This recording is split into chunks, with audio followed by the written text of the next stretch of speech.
Hello，大家好，我係 Sandra Solomon，係溫哥華嘅地產經紀。嗱，喺2022年咧，最 hit 嘅 topic 咧，莫過於咧就係加息啦。加拿大央行咧喺今年咧已經係連續加咗6次息啦，而嚟緊嘅12月咧，我哋預期咧佢都會再加多次嘅。嗱，今日咧我就揾咗個投資專家咧，就同大家分析一下咧而家加息嘅情況啦，同埋咧同大家傾下咧喺而家咁嘅時勢啊，有乜嘢投資策略咧？嗱，Felix 你好啊，可唔可以同大家介紹一下你自己啊？大家好，我姓黃，叫做 Felix，喺大灣地區做咗10幾年嘅財務策劃啦。咁我主要係幫一啲加拿大家庭或者係啲新移民家庭做財務策劃啦，做投資理財，同埋做一啲政府福利嘅申請嘅。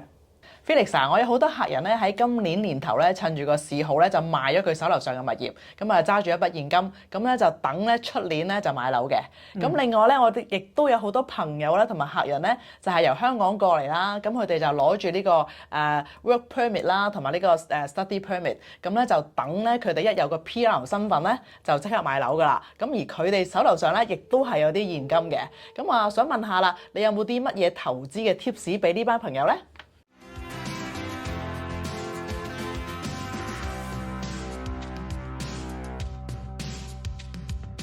？Hey Felix 啊，嗱，我直接咁樣問你一個問題，亦都係大家好關心嘅問題，到底加息加到幾時先完呢？係啊，當然我哋唔知道佢肯定會加息加到幾時，但係咧市場嘅預期咧就係加到明年2、3月可能就會減慢嗰個加息週期啦。而加息週期之後咧，可能會有6至12個月嘅一個延誤啦，先會喺通貨膨脹上面呈現到加息對佢嘅影響嘅。哦，咁啊，即係要6至12個月先至睇到個效果噶咯喎。係啊，咁有時候可能會加息加得多咗喎。係咯，咁啊會加咗過龍，會唔會？係啊，咁就算係加過龍咧，其實都有啲投資策略係可以適當咁樣去加入顧客嘅投資入面啦，捉緊一啲好嘅機會㗎。咁而家係咪投資市場嘅好時機咧？係啊，就在乎你點樣去管理風險同埋做咩嘅投資策略啦。哦，咁有咩投資策略可以同大家分享下咧？係啊，其中一個喺呢種低算未算低嘅情況底下咧，就可以做一個叫 dollar cost averaging 嘅做法，就意思係用分段嘅方式去投入你嘅投資資金。咁喺咁嘅情況底下咧，就會可以達到一個平均嚟講比較低嘅一個價位啦。其實咧喺加息嘅週期咧都有一啲機會嘅喎 ，Sandra。哦，係啊，咁可唔可以同大家講多啲啊？係啊，其實喺過去9次嘅加息週期入面咧，過去50年當中咧，有8次嘅加息週期都係錄得一個正回報嘅，喺往後嘅2年。而喺呢9次入面咧，7次咧亦都有一個雙位數嘅回報。所以喺咁嘅情況底下，唔好忽略咗市場嘅回報啊！咦，咁即係除咗做定期之外，都仲可以考慮下買股票喎。咁買股票應該點樣揀法咧？係啊，其實我哋都會遵從3個大嘅原則啦。第一個原則就係高質素嘅公司，就係話佢哋嘅業績係好穩定嘅，就好似買樓花一樣，都要揾一間信譽好嘅發展商啊，或者係有好嘅地段咁樣去買入㗎。另外一樣咧就係話我哋都要注意翻佢嘅長期嘅公司，即係有好耐歷史嘅公司。呢啲公司咧通常嚟講有一個長期嘅分紅或者係派息，對股民亦都有責任心嘅。最後亦都會注重翻個分散投資，就係話唔好將所有嘅資金放入同一個板塊入面嘅。咦，咁如果咧有啲朋友咧，佢淨係想做啲低風險嘅投資嘅啫，因為咧佢筆錢咧係準備嚟買樓嘅，咁佢哋有啲咩選擇咧？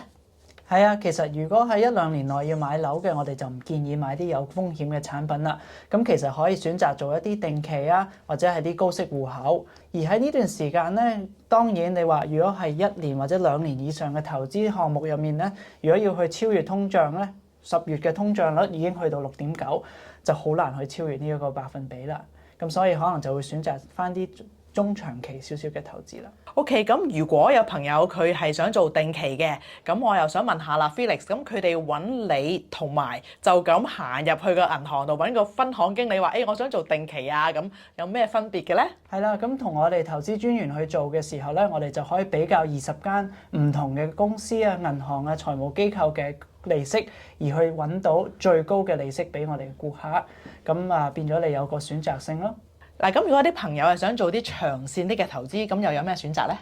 係啊，其實喺長線啲嘅投資入面唔一定要加入定期嘅，咁佢可以做一啲債券產品啦，亦都可以加入一啲藍籌股啦，去做一個組合出嚟。而呢個就係我哋投資專員去幫一啲顧客啊，去做一個理財嘅作用啦。咁喺嗰個組合入面咧，我哋會加入一啲指數基金啊，去降低佢嘅成本啦，亦都係做一啲平時喺銀行未必接觸到嘅投資產品，去做一個組合出嚟㗎。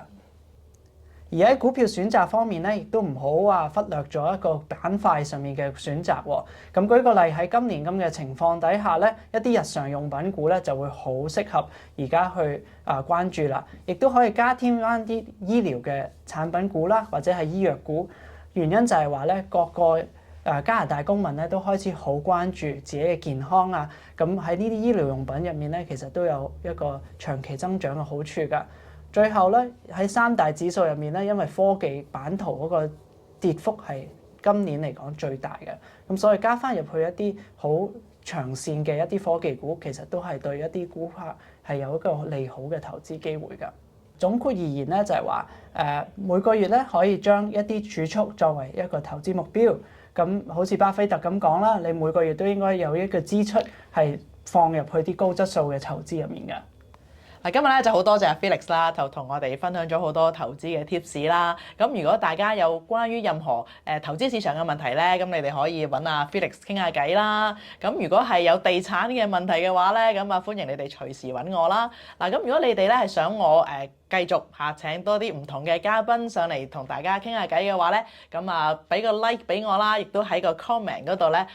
話俾我聽，你哋想啲乜嘢嘅專家上嚟傾下偈咧。咁好啦，嗱，今日咧同大家講到呢度啦，咁下次見咯喎，拜拜。多謝大家收睇我嘅 video，subscribe 個 channel， 等你隨時都可以收到最新嘅溫哥華地產資訊同埋最新嘅樓盤資料。下次見啦，拜拜。